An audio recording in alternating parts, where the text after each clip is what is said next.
Hello friends, welcome back to my channel. ನಾನು ಸ್ವರ್ಣ. ಇವತ್ತು ಶುಕ್ರವಾರ ಬೆಳಗಿನ ವ್ಲಾಗನ್ನು ಶುರು ಮಾಡ್ತಾ ಇದ್ದೀನಿ. ಪೂಜೆ ದಿನ ಆಗಿರೋದ್ರಿಂದ ಹಿಂದಿನ ದಿನವೇ ಮನೆಯೆಲ್ಲ ಒರೆಸಿದ್ದೆ. ಹೊರಾಂಡದಲ್ಲಿ ಕ್ಲೀನ್ ಮಾಡಿ ಮಾತ್ರ ರಂಗೋಲಿ ಹಾಕಬೇಕಿತ್ತು ಅಷ್ಟೇನೆ. ಸೊ ರಂಗೋಲಿ ಹಾಕ್ತಾ ಇದ್ದೀನಿ. 5ರಿಂದ 3 ಚುಕ್ಕೆ ಚಿಕ್ಕ ರಂಗೋಲಿ, ಅಷ್ಟೇ ಚೆನ್ನಾಗಿನೂ ಸಹ ಕಾಣುತ್ತೆ. ವಿತ್ ಕಲರ್ ವಿತೌಟ್ ಕಲರ್ ಎರಡೂ ಚೆನ್ನಾಗಿರುತ್ತೆ. ಆ್ಯಂಡ್ ಮನೆ ಮುಂದೆ ಯಾವಾಗಲೂ ಕೆಮ್ಮಣ್ಣನ್ನು ಯೂಸ್ ಮಾಡಿ ರಂಗೋಲಿ ಬಿಡೋದು ಒಂದು ಪಾಸಿಟಿವ್ ವೈಬ್ ಅಂತಲೇ ಹೇಳ್ಬೋದು. ಸೊ ನಾನಿವಾಗ ರಂಗೋಲಿನ ಹಾಕಿ ಮುಗಿಸ್ತಾ ಇದ್ದೀನಿ. ವರ್ಕಿಂಗ್ ವುಮೆನ್ಸ್ಗೆ ಏನಂತಂದರೆ ಹೆಂಗಸರು ಮಾಡುವಂಥ ಎಲ್ಲ ಕೆಲಸನೂ ಮಾಡಬೇಕು, ಬಟ್ ಹಾಗೆಯೇ ಟೈಮು ಸೇವ್ ಮಾಡಬೇಕು ಅನ್ನೋದೊಂದು ತಲೆಯಲ್ಲಿರುತ್ತೆ. ಸೊ ಹಾಗಾಗಿ ಅಂಥ ಟೈಮಲ್ಲಿ ಆದಷ್ಟು ಟೈಮ್ ಸೇವಿಂಗ್ಸ್ ಒಂದಷ್ಟು ಟಿಪ್ ಇರ್ಬೋದು. ಈ ಥರ ರಂಗೋಲಿ ಹಾಕಲೇಬೇಕು, ಆಗ ಚಿಕ್ಕ ಚಿಕ್ಕದು ಹಾಕಬೇಕು, ಚೆನ್ನಾಗಿನೂ ಕಾಣಬೇಕು. ಈ ಥರ ಒಂದಷ್ಟು ತಲೆಯಲ್ಲಿ ನಮ್ಮದು ಥಾಟ್ಸ್ ಇರುತ್ತೆ. ಸೊ ಆ ಬೇಸ್ ಮೇಲೆ ನಾನು ತೋರಿಸ್ತಾ ಇದ್ದೀನಿ. ರಂಗೋಲಿ ನಿಮಗೆ ಇಷ್ಟ ಆಗಿದೆ ಅಂತ ಅನ್ಕೋತೀನಿ. ಆನಂತರದಲ್ಲಿ ನಾನು ಸ್ನಾನ ಮಾಡಿಕೊಂಡು, ಮಕ್ಕಳಿಗೆ ಇವಾಗ ಕ್ರಿಸ್ಮಸ್ ಹಾಲಿಡೇ ಇರೋದ್ರಿಂದ ಅವ್ರನ್ನ ಪ್ರಿಪೇರ್ ಮಾಡಿ ಕಳಿಸ್ಬೇಕನ್ನುವಂಥದ್ದು ಏನೂ ಇಲ್ಲ. ಹಾಗಾಗಿ ಮೊದಲೇ ಸ್ನಾನ ಮಾಡಿ ಪೂಜೆ ಮಾಡಿಕೊಂಡು ಆನಂತರ ತಿಂಡಿ ರೆಡಿ ಮಾಡೋಣ ಅಂತ ಅಂದ್ಕೊಂಡೆ. ಸೊ ಇವಾಗ ಪೂಜೆಗೆ ರೆಡಿ ಮಾಡ್ತಾ ಇದ್ದೀನಿ. ನಮ್ಮ ಮನೆಯಲ್ಲಿ ಇವಾಗ ಒಂದು 6 ಥರದ ದಾಸವಾಳದ ಗಿಡಗಳನ್ನು ಹಾಕಿದ್ದೀನಿ ಸ್ನೇಹಿತರೆ. ಅದರಲ್ಲಿ 3 ಥರದೆಲ್ಲ ಹೂವು ಬಿಡ್ತಾ ಇದೆ. ಅಂದರೆ ಒಂದು ಲೈಟ್ ಪಿಂಕ್, ಇನ್ನೊಂದು ರೆಡ್. ಸೊ ಈ ಥರದ ಹೂಗಳು ಬಿಡ್ತಾ ಇದ್ದಾವೆ. ಸೊ ಇನ್ನಾನು ಹಾಕಿದ್ದೀನಿ ಗಿಡಗಳು, ಅಲ್ಲಿ ಯಾವ ಥರ ಹೂ ಬರುತ್ತೆ ಗೊತ್ತಿಲ್ಲ. ಬಟ್ ನನಗೆ ದೇವರಿಗೆ ಪೂಜೆಗೆ ಅಂದರೆ ದಾಸವಾಳದು ತುಂಬ ಚೆನ್ನಾಗಿ ಕಾಣುತ್ತೆ, ದೊಡ್ಡದಾಗಿ ಕಾಣುತ್ತೆ. ಮತ್ತು ಮನೆಯಲ್ಲಿ ಯಾವಾಗಲೂ ಹೂವು ಬಿಡ್ತಾ ಇದ್ರೆ ಅದು ನೋಡೋದಕ್ಕೆ ಚೆಂದ ಅಲ್ವಾ. ಬಟನ್ ರೋಸ್ ಗಿಡನೂ ಇದೆ, ಬಟ್ ನಾನು ಆ ಹೂವನ್ನು ಕೀಳೋದಕ್ಕೆ ಹೋಗಲ್ಲ. ಪುಟ್ಟದಾಗಿರುತ್ತಲ್ವ, ಕೀಳೋದಕ್ಕೆ ಮನಸ್ಸಾಗಲ್ಲ. ಹಾಗಾಗಿ ಅಲ್ಲೇ ಬಿಡ್ತೀನಿ. ಶುಕ್ರವಾರ ಆಗಿರೋದ್ರಿಂದ ಲೋಟಸ್ ಡಿಸೈನ್ ರಂಗೋಲಿನೇ ಹಾಕ್ತಾ ಇದ್ದೀನಿ. ಒರಾಂಡದಲ್ಲೂ ಅಷ್ಟೇ, ಈವನ್ ಹೊಸ್ತಲ ಮೇಲೂ ಅಷ್ಟೇನೆ. ಚೆನ್ನಾಗಿ ಬರುತ್ತೆ. ಲೋಟಸನ್ನು ಡಿಫ್ರೆಂಟ್ ಡಿಸೈನಲ್ಲಿ ಬಿಡಿಸ್ತಾರೆ. ಹೇಗೆ ಬಿಟ್ರೂ ಲೋಟಸ್ ಡಿಸೈನ್ ಚೆನ್ನಾಗಿಯೇ ಕಾಣುತ್ತೆ. ಸೊ ಇವಾಗ ನೋಡ್ತಾ ಇರ್ಬೋದು, ಹೊಸ್ತಲೆಲ್ಲ ರಂಗೋಲಿ ಹಾಕಿ ಮುಗೀತು. ದೇವ್ರ ಮನೇಲೂ ಸಹ ರಂಗೋಲಿನ ಹಾಕಿದ್ದೀನಿ. ಸಾಧ್ಯ ಆದಷ್ಟು ನನ್ನ ವಿಡಿಯೋದಲ್ಲಿ ಎಲ್ರಿಗೂ ಯೂಸ್ ಆಗೋ ಥರ ಏನಾದ್ರು ಮಾಡೋಣ ಅಂತಲೇ ಟ್ರೈ ಮಾಡ್ತಾ ಇದ್ದೀನಿ. ಬಟ್ ಇದು ಎಷ್ಟು ಜನಕ್ಕೆ ರೀಚ್ ಆಗ್ತಿದೆ ಅಂತ ನನಗೆ ಗೊತ್ತಿಲ್ಲ. ಸೊ ಸಾಧ್ಯ ಆದಷ್ಟು ನಿಮ್ಮ ಫ್ರೆಂಡ್ ಸರ್ಕಲ್ಗೆ ಶೇರ್ ಮಾಡಿದ್ರೆ ಅಟ್ಲೀಸ್ಟ್ ಅವ್ರಿಗೂ ಯೂಸ್ ಆಗ್ಬೋದು ಅನ್ನೋದು ನನ್ನ ಪರ್ಸ್ನಲ್ ಒಪಿನಿಯನ್. ಸೊ ಇವಾಗ ಪೂಜೆ ಎಲ್ಲ ಮುಗೀತು. ಆನಂತರ ತಿಂಡಿ ರೆಡಿ ಮಾಡ್ತಾ ಇದ್ದೀನಿ. ಚಪಾತಿ ಮತ್ತು ಕ್ಯಾರೆಟ್ ಪಲ್ಯ ಮಾಡಬೇಕು ಅಂತ ಅಂದ್ಕೊಂಡೆ. ಕ್ಯಾರೆಟ್ 2 ಸಾರಿ ತರಕಾರಿ ತರುವಾಗಲೂ ತಂದು ಹಾಗೇ ಇತ್ತು. ಸೊ ವೇಸ್ಟ್ ಮಾಡೋದು ಬೇಡ ಅಂತ ಇವಾಗ ಕ್ಯಾರೆಟನ್ನು ನಾನು ಮೊದಲು ತುರಿದಿಟ್ಕೊಂಡಿದ್ದೀನಿ. ನಂತರ ಬಾಣಲೆಗೆ ಎಣ್ಣೆ, ಸಾಸಿವೆ, ಕಡಲೆಬೇಳೆ, ಉದ್ದಿನಬೇಳೆ ಹಾಗೆಯೇ ಹೆಸರು ಬೇಳೆನೂ ಸಹ ಹಾಕಿದ್ದೀನಿ. ಇದಿಷ್ಟು ಒಗ್ಗರಣೆ ಹಾಕಿ ಆನಂತರ ಈರುಳ್ಳಿ, ಮೆಣಸಿನ್ಕಾಯಿ, ಕರಿಬೇವಿನ ಸೊಪ್ಪು ಹಾಕಿ ಚೆನ್ನಾಗಿ ಫ್ರೈ ಮಾಡ್ಕೋಬೇಕು. ಆ್ಯಸ್ ಯೂಶ್ವಲ್ ನಾವು ನಾರ್ಮಲ್ ಪಲ್ಯ ಮಾಡ್ತೀವಲ್ಲ ಹಾಗೇ. ಬಟ್ ತರಕಾರಿಗಳನ್ನು ಬೇರೆ ಬೇರೆ ಯೂಸ್ ಮಾಡ್ತಾ ಇದ್ದಷ್ಟು ಮಕ್ಕಳಿಗೆ ಇಷ್ಟ ಆಗುತ್ತೆ. ನಮ್ಮ ಮನೇಲಿ ಪೂರ್ವಿ ಸಾನು ಕ್ಯಾರೆಟ್ನ ಹಸಿನೇ ತಿಂತಾರೆ. ಮಕ್ಕಳಿಗೆಲ್ಲ ಇಷ್ಟ ಆಗುತ್ತೆ ಆ್ಯಕ್ಚುಲಿ ಕ್ಯಾರೆಟ್ ಹಸಿಯಾಗಿ ಕೊಟ್ರು. ಬಟ್ ಕೆಲವೊಮ್ಮೆ ಈ ಥರ ಜಾಸ್ತಿ ತಂದು ಉಳ್ಕೊಂಡಾಗ ಕ್ಯಾರೆಟ್ ಹಲ್ವಾ ಅಥವಾ ಕ್ಯಾರೆಟಲ್ಲೇ ಪಲ್ಯ ಮಾಡ್ಬೋದು. ಅಮ್ಮ ಕ್ಯಾರೆಟ್ನ ಜಾಸ್ತಿ ತರಿಸಲ್ಲ, ಸಾಂಬಾರು ಇದಕ್ಕೆಲ್ಲನೂ ಸಿಹಿ ಸಿಹಿ ಆಗಿಬಿಡುತ್ತೆ ಅಂತ. ಬಟ್ ನಾನು ಸ್ವಲ್ಪ ಜಾಸ್ತಿನೇ ತರಿಸ್ತೀನಿ, ಯಾಕಂದರೆ ಮಕ್ಕಳಿಗೆ ಬಾಕ್ಸ್ಗೂ ಸಹ ಸ್ನ್ಯಾಕ್ಗೆ ಅಂತ ಹಾಕ್ಕೊಡ್ಬೋದು ಅಂತ. ಸೊ ಇವಾಗ ಈರುಳ್ಳಿ ಕಲರ್ ಚೇಂಜ್ ಆಗ್ತಿದ್ದಾಗೇ ನಾನು ತುರಿದಿಟ್ಕೊಂಡಿರುವಂಥ ಕ್ಯಾರೆಟನ್ನು ಹಾಕಿ ಕಂಪ್ಲೀಟಾಗಿ ಮಿಕ್ಸ್ ಮಾಡ್ತಾ ಇದ್ದೀನಿ. ಎಣ್ಣೆಯಲ್ಲಿ ಬೆರ್ತೋಗಬೇಕು ಕ್ಯಾರೆಟ್, ಅದಕ್ಕೋಸ್ಕರ.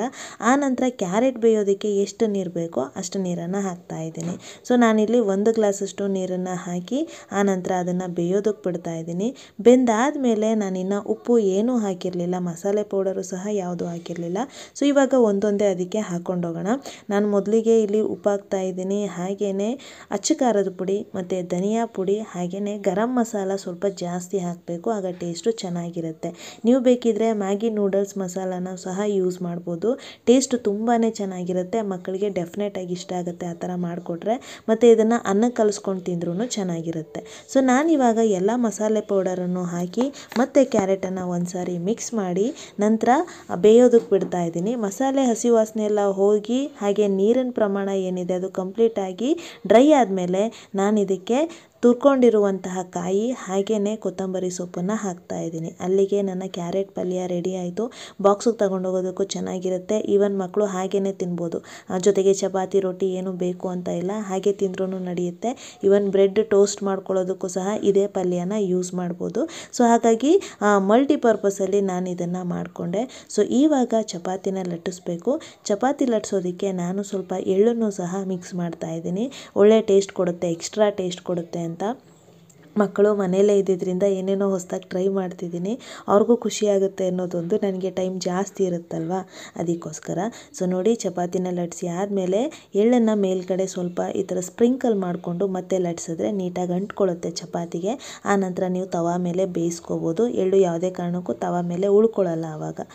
ಸೊ ಈ ಥರ ಮಾಡಿಕೊಂಡು ನೀವು ತುಪ್ಪ ಅಥವಾ ಎಣ್ಣೆಯಿಂದ ಇಲ್ಲ ಬೆಣ್ಣೆನೂ ಯೂಸ್ ಮಾಡಿ ಚಪಾತಿನ ಬೇಯಿಸ್ಕೋಬೋದು.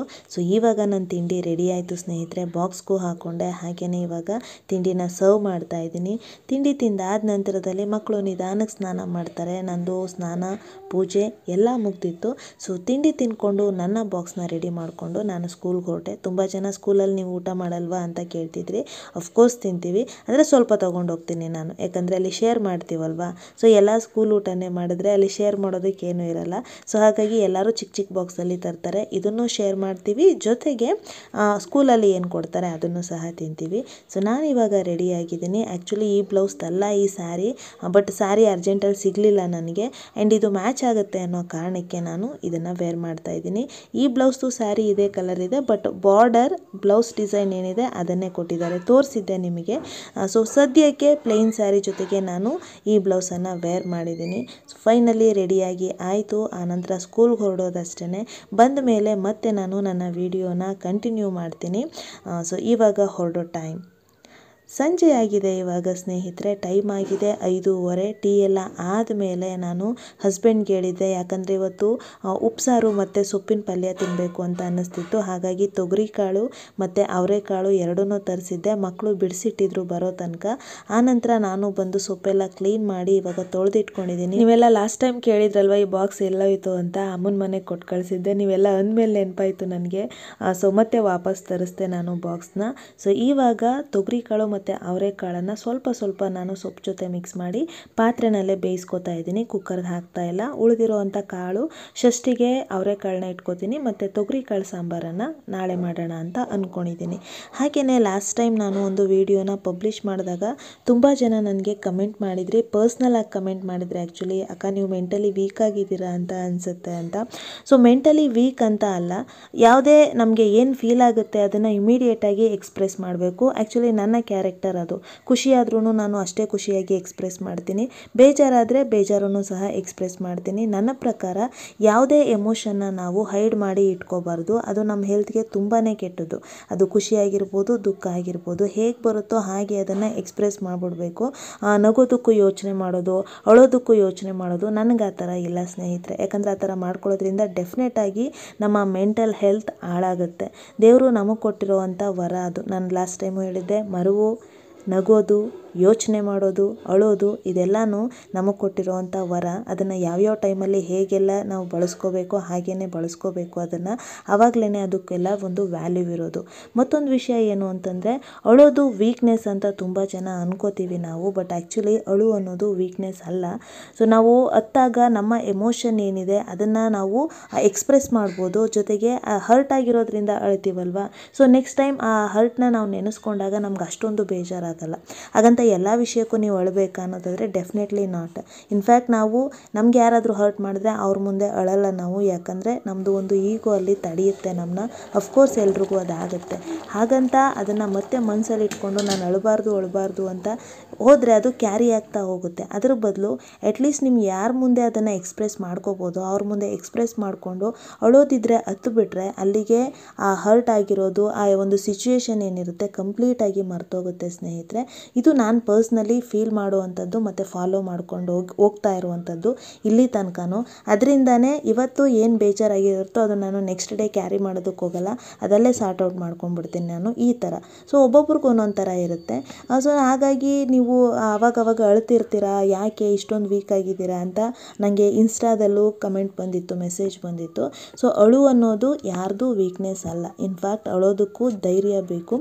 ಸೊ ಹಾಗಾಗಿ ಅಳೋದನ್ನು ವೀಕ್ನೆಸ್ ಅಂತ ದಯವಿಟ್ಟು ಅನ್ಕೋಬೇಡಿ. ಇದು ನನ್ನ ಪರ್ಸ್ನಲ್ ರಿಕ್ವೆಸ್ಟ್ ನಿಮಗೆ. ಹಾಗಂತ ಎಲ್ಲರ ಮುಂದೆ ಅಳೋದು ತಪ್ಪು.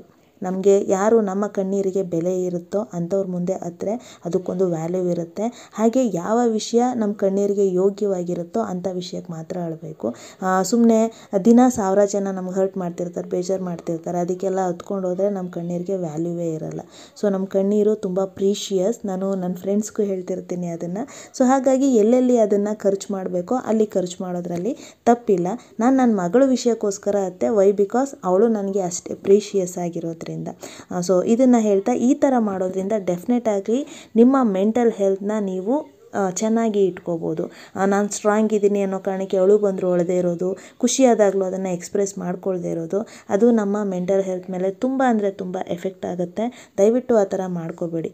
Share your feelings, express your feelings. ಆವಾಗ ಮಾತ್ರ ನೀವು ಮೆಂಟಲಿ ಸ್ಟೇಬಲ್ ಆಗಿ ಇರೋದಕ್ಕೆ ಸಾಧ್ಯ. ಸೊ ಇವಾಗ ಪಲ್ಯ ರೆಡಿಯಾಗಿದೆ. ಉಪ್ಸಾಂಬಾರಿಗೆ ನಾನು ಒಗ್ಗರಣೆ ಏನೂ ಹಾಕಲಿಲ್ಲ, ಪ್ಲೇನಾಗೇ ಇರಬೇಕು ಅಂತ ಏನೋ ಒಂಥರ ಬಯಕೆ ಆಗಿಬಿಟ್ಟಿತ್ತು ನನಗೆ ಇವತ್ತು ಉಪ್ಸಾಂಬಾರು ತಿನ್ನಬೇಕಂತ. ಆ್ಯಕ್ಚುಲಿ ಮುದ್ದೆ ಮಾಡೋಣ ಅಂತ ಅಂದ್ಕೊಂಡೆ, ಬಟ್ ಮಧ್ಯಾಹ್ನ ರೈಸೇ ಜಾಸ್ತಿ ಮಾಡಿದ್ರಿಂದ ನಾನು ಮುದ್ದೆ ಮಾಡೋದಕ್ಕೆ ಹೋಗಲಿಲ್ಲ, ರೈಸ್ನ ಮತ್ತೆ ಬಿಸಿ ಮಾಡಿಕೊಂಡೆ. ಸೊ ಇವಾಗ ಉಪ್ಸಾಂಬಾರು ಖಾರ ಖಾಲಿ ಆಗಿತ್ತು, ಅದಕ್ಕೋಸ್ಕರ ನಾನು ಹಸಿಮೆಣ್ಸಿನ್ಕಾಯಿನೇ ಫ್ರೈ ಮಾಡ್ಕೊತಿದ್ದೀನಿ. ಡೈರೆಕ್ಟಾಗಿ ಹಸಿಮೆಣ್ಸಿನ್ಕಾಯಿ ತಿಂದರೆ ಸ್ವಲ್ಪ ಆ್ಯಸಿಡಿಟಿ ಥರ ಫೀಲ್ ಆಗುತ್ತೆ ಮತ್ತು ಉರಿ ತೇಗ್ ಬರುತ್ತೆ. ಸೊ ಹಾಗಾಗಿ ಅದನ್ನು ಅವಾಯ್ಡ್ ಮಾಡೋದಕ್ಕೆ ಹೊಟ್ಟೆ ಉರಿ ಸ್ಟಾರ್ಟ್ ಆಗುತ್ತೆ. ಇದೆಲ್ಲ ಅವಾಯ್ಡ್ ಮಾಡಬೇಕು ಅಂದರೆ ನೀವು ಮೆಣಸಿನ್ಕಾಯಿನ ಡೈರೆಕ್ಟಾಗಿ ಉಪ್ಸಾಂಬಾರು ಜೊತೆ ಕಿವುಚಿ ತಿಂತೀನಿ ಅನ್ನೋದಾದರೆ ಸ್ವಲ್ಪ ಎಣ್ಣೆಯಲ್ಲಿ ಈ ಥರ ಫ್ರೈ ಮಾಡಿಕೊಂಡು ಆನಂತರ ತಿನ್ನಿ. ಇಲ್ಲ ಕಾಳು ಬೇಯೋವಾಗಲೇ ಮೆಣಸಿನ್ಕಾಯಿನೂ ಜೊತೆಗೆ ಹಾಕ್ಬಿಡಿ, ಆವಾಗ ನಿಮಗೆ ಅಷ್ಟೊಂದು ಎಫೆಕ್ಟ್ ಆಗಲ್ಲ.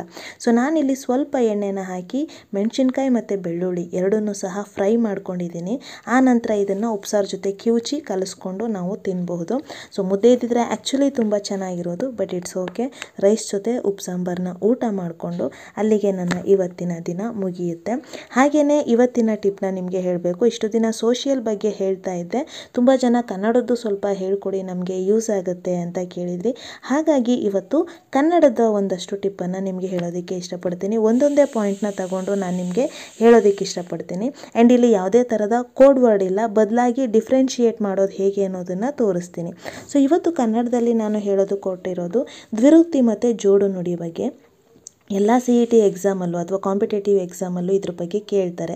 ಆ ವರ್ಡನ್ನು ಕೊಟ್ಟು ಇದು ದ್ವಿರುಕ್ತಿನ ಜೋಡು ನುಡಿನ ಕಂಡು ಹಿಡೀರಿ ಅನ್ನೋ ಥರ ಕೊಡ್ತಾರೆ. ಸೊ ತುಂಬ ಜನಕ್ಕೆ ಕನ್ಫ್ಯೂಸ್ ಆಗುತ್ತೆ. ಸೊ ಅದನ್ನು ಇವತ್ತು ಕ್ಲಿಯರ್ ಮಾಡೋಣ. ದ್ವಿರುಕ್ತಿ, ದ್ವಿ ಅಂದರೆ ಎರಡು, ಉಕ್ತಿ ಅಂತಂದರೆ ಹೇಳುವಂಥದ್ದು. 2 ಬಾರಿ ಒಂದೇ ಪದವನ್ನು ಹೇಳೋದಕ್ಕೆ ನಾವು ದ್ವಿರುಕ್ತಿ ಅಂತ ಕರಿತೀವಿ. ಇದನ್ನು ತಲೆಯಲ್ಲಿಟ್ಕೊಳ್ಳಿ. ಫಾರ್ ಎಕ್ಸಾಂಪಲ್, ಬೇಡ ಬೇಡ, ಸಾಕು ಸಾಕು, ಹೋಗು ಹೋಗು, ಅಬ್ಬಬ್ಬಾ ಅಂತ ಕರಿತೀವಲ್ವ, ಅಬ್ಬಬ್ಬಾ ಅಂತ. ಸೊ ಈ ಥರದ ವರ್ಡ್ಸನ್ನು ನಾವು ದ್ವಿರುಕ್ತಿ, ದ್ವಿ ಅಂದರೆ 2, ಉಕ್ತಿ ಅಂದರೆ ಹೇಳುವುದು. 2 ಬಾರಿ ಒಂದೇ ಪದವನ್ನು ಹೇಳೋದಕ್ಕೆ ನಾವು ದ್ವಿರುಕ್ತಿ ಅಂತ ಕರಿತೀವಿ. ಈ ಥರ ನಿಮ್ಮ ತಲೆಯಲ್ಲಿ ಇಟ್ಕೊಂಡ್ಬಿಟ್ರೆ ಈಸಿಯಾಗಿ ವರ್ಡನ್ನು ಕೊಟ್ಟಾಗ ವಿತೌಟ್ ಎನಿ ಥಿಂಕಿಂಗ್ ನೀವು ಟಿಕ್ ಹಾಕ್ಬೋದು ಆನ್ಸರಿಗೆ. ಸೊ ಇದು ದ್ವಿರುಕ್ತಿ ಬಗ್ಗೆ. ಆದರೆ ಜೋಡು ನುಡಿ ಬಗ್ಗೆ ಹೇಳಬೇಕು. ಈಗ ಜೋಡು ನುಡಿನಲ್ಲಿ 4 ಥರದ ಜೋಡು ನುಡಿಗಳು ಬರ್ತವೆ. ಅದರಲ್ಲಿ ಮೊದಲನೇದು ಹೇಗೆ ಬರುತ್ತೆ ಅಂದರೆ, ಮೊದಲನೇ ಪದ, ಎರಡನೇ ಪದ ಎರಡೂ ಒಂದೇ ಅರ್ಥನ ಕೊಡುತ್ತೆ, ಆದರೂ ಸಹ ನಾವು 2 ವರ್ಡನ್ನು ಯೂಸ್ ಮಾಡ್ತೀವಿ. ಫಾರ್ ಎಕ್ಸಾಂಪಲ್, ಕೂಡಲ ಸಂಗಮ ಅಂತಿದೆ. ಕೂಡಲ, ಕೂಡು, ಅದು ಸಹ ಜಾಯಿನ್ ಆಗೋದೆ, ಸಂಗಮ ಅಂದರೂ ಜಾಯಿನ್ ಆಗೋದೆ, ಆದರೂ ಸಹ ನಾವು 2 ವರ್ಡನ್ನು ಯೂಸ್ ಮಾಡ್ತೀವಿ. ಇದು ಜೋಡು ನುಡಿ. ಇನ್ನೊಂದು ಅಲ್ಪ ಸ್ವಲ್ಪ ಅಂತ ಬರುತ್ತೆ. ಅಲ್ಪ ಅಂದ್ರೂ ಸ್ವಲ್ಪ ಅಂತಾನೆ, ಸ್ವಲ್ಪ ಅಂದ್ರೂ ಸ್ವಲ್ಪ ಅಂತಾನೆ. ಸೊ ಈ ಥರದ ವರ್ಡನ್ನು ನಾವು ಜೋಡು ನುಡಿಗಳು ಅಂತ ಕರಿತೀವಿ. ಮೊದಲನೇ ಪದ, ಎರಡನೇ ಪದ ಒಂದೇ ಅರ್ಥ ಕೊಡುತ್ತೆ, ಆದರೂ 2 ಸಾರಿ ಯೂಸ್ ಮಾಡ್ತೀವಿ ಅನ್ನೋದು. ಇನ್ನು ನೆಕ್ಸ್ಟ್ ಇನ್ನೊಂದು ಥರದ ಜೋಡು ನುಡಿ ಬರುತ್ತೆ. ಅದರಲ್ಲಿ 2 ಪದಗಳು ಬೇರೆ ಬೇರೆ ಅರ್ಥ ಕೊಡುತ್ತೆ, ಆದ್ರೂ ಸಹ ಒಟ್ಟಿಗೆ ಹೇಳಿದಾಗ ಅದು ವಿಶೇಷವಾದಂಥ ಅರ್ಥದ ಥರ ನಮಗೆ ಫೀಲ್ ಆಗುತ್ತೆ. ಅದು ಯಾವ್ದ್ಯಾವುದು ಅಂದರೆ, ಪಾತ್ರೆ ಪಗಡೆ, ಕಾಳು ಕಡ್ಡಿ, ಕಸ ಕಡ್ಡಿ ಅಂತೆಲ್ಲ ಯೂಸ್ ಮಾಡ್ತೀವಲ್ವಾ. ಸೊ ಇದೂ ಸಹ ಜೋಡು ನುಡಿನೇ. 2 ಪದಕ್ಕೆ ಬೇರೆ ಬೇರೆ ಅರ್ಥ ಇದೆ, ಆದರೆ ಒಂದೇ ಸಿಚುಯೇಷನಲ್ಲಿ 2 ಪದಗಳು ಒಂದೇ ಅನ್ನೋ ಥರ ನಾವು ಯೂಸ್ ಮಾಡ್ತೀವಿ. ಆಯಿತಾ. ಸೊ ಇದು ಮತ್ತೊಂದು ಥರದ ಜೋಡು ನುಡಿ. ಇನ್ನೊಂದು ಬರುತ್ತೆ, ಮೊದಲನೇ ಪದಕ್ಕೆ ಅರ್ಥ ಇರುತ್ತೆ, ಎರಡನೇ ಪದಕ್ಕೆ ಏನೂ ಅರ್ಥ ಇರಲ್ಲ, ಆದರೂ ಯೂಸ್ ಮಾಡಿದಾಗ ಇದು ಒಂದು ವರ್ಡ್ ಇರ್ಬೋದು ಅಂತ ನಮಗೆ ಫೀಲ್ ಆಗುತ್ತೆ. ಆ ಥರದ್ದು ಸಹ ಜೋಡು ನುಡಿ ಇದೆ. ಅದು ಸಾಲು ಗೀಲು, ಕಾಲು ಗೀಲು, ಕೆಲಸ ಗಿಲ್ಸ ಈ ಥರ ಯೂಸ್ ಮಾಡ್ತೀವಲ್ವ ನಾವು. ಸೊ ಇದನ್ನೆಲ್ಲನೂ ನಾವು ಜೋಡು ನುಡಿ ಅಂತಲೇ ಕರಿತೀವಿ. ಎರಡನೇ ಪದಕ್ಕೆ ಯಾವುದೇ ಥರದ ಅರ್ಥ ಇರಲ್ಲ ಇಲ್ಲಿ. ಹಾಗೆಯೇ ಮತ್ತೊಂದು ಪ್ರಕಾರ ಬರುತ್ತೆ ಜೋಡು ನುಡಿನಲ್ಲಿ. ಇದರಲ್ಲೂ ಅಷ್ಟೇ ಮೊದಲನೇ ಪದಕ್ಕೆ ಅದರದ್ದೇ ಆದ ಅರ್ಥ ಇರುತ್ತೆ, ಎರಡನೇ ಪದಕ್ಕೆ ಅದರದ್ದೇ ಆದ ಅರ್ಥ ಇರುತ್ತೆ. ಆದರೆ ಬಳಸುವಂಥ ಸಿಚುವೇಷನಲ್ಲಿ ಮೊದಲನೇ ಪದ ಮಾತ್ರ ಸೂಟ್ ಆಗುತ್ತೆ, ಎರಡನೇ ಪದ ಸೂಟ್ ಆಗಲ್ಲ. ಆದ್ರೂ ಸಹ ಯೂಸ್ ಮಾಡಿದಾಗ ಚೆನ್ನಾಗಿದೆ ಅಂತ ಅನಿಸುತ್ತೆ. ಅಂಥ ವರ್ಡ್ಗಳು ಯಾವ್ದ್ಯಾವುದು ಅಂದರೆ ಕೆರೆ, ಕಟ್ಟೆ, ಅಕ್ಕಪಕ್ಕ, ಊಟ, ಉಪಚಾರ. ಸೊ ಈ ಥರದ ವರ್ಡನ್ನು ನಾವು ಇಲ್ಲಿ ನೋಡಬಹುದು. ಇಲ್ಲಿ ಮುಖ್ಯವಾದ ಟ್ರಿಕ್ ನೀವು ತಲೆಯಲ್ಲಿ ಇಟ್ಕೋಬೇಕಾಗಿರೋದೇನು ಅಂದರೆ ದ್ವಿರುಕ್ತಿ ಅಂದ್ರೇನು ಅಂತ ತಿಳ್ಕೊಂಬಿಡಿ, ಉಳಿದಿದ್ದೆಲ್ಲ ಜೋಡು ನುಡಿನೇ ಆಗುತ್ತೆ. ಸೊ ಈ ಥರದ ಟ್ರಿಕ್ಸನ್ನು ನಿಮಗೆ ನೀವೇ ಮೈಂಡಲ್ಲಿ ಸೆಟ್ ಮಾಡ್ಕೊಂಡ್ಬಿಟ್ರೆ ಕ್ವೆಶನ್ ನೋಡಿದ ತಕ್ಷಣ ಈಸಿಯಾಗಿ ಆನ್ಸರ್ನ ಬರ್ಕೊಂಡು ಹೋಗ್ಬೋದು. ಸೊ ಇವತ್ತು ನಾನು ಕನ್ನಡದ ಬಗ್ಗೆ ಕೊಟ್ಟಂಥ ಈ ಟಿಪ್ ನಿಮಗೆ ಮೇ ಬಿ ಯೂಸ್ ಆಗಿದೆ ಅಂತ ಅನ್ಕೋತೀನಿ. ಇಂಥ ಮತ್ತಷ್ಟು ಟಿಪ್ಗಳೊಂದಿಗೆ ಸಿಗೋಣ ಮುಂದಿನ ವಿಡಿಯೋದಲ್ಲಿ. ಅಲ್ಲಿವರೆಗೂ ನಮಸ್ಕಾರ. ಹಾಗೆಯೇ ಸಾಧ್ಯ ಆದಷ್ಟು ನಿಮ್ಮ ಫ್ರೆಂಡ್ಸ್ಗೆ ಈ ವಿಡಿಯೋನ ಶೇರ್ ಮಾಡಿ, ಮೇ ಬಿ ಅವ್ರಿಗೂ ಯೂಸ್ ಆಗುತ್ತೆ ಅಂತ ಅನ್ಕೋತೀನಿ. So thank you.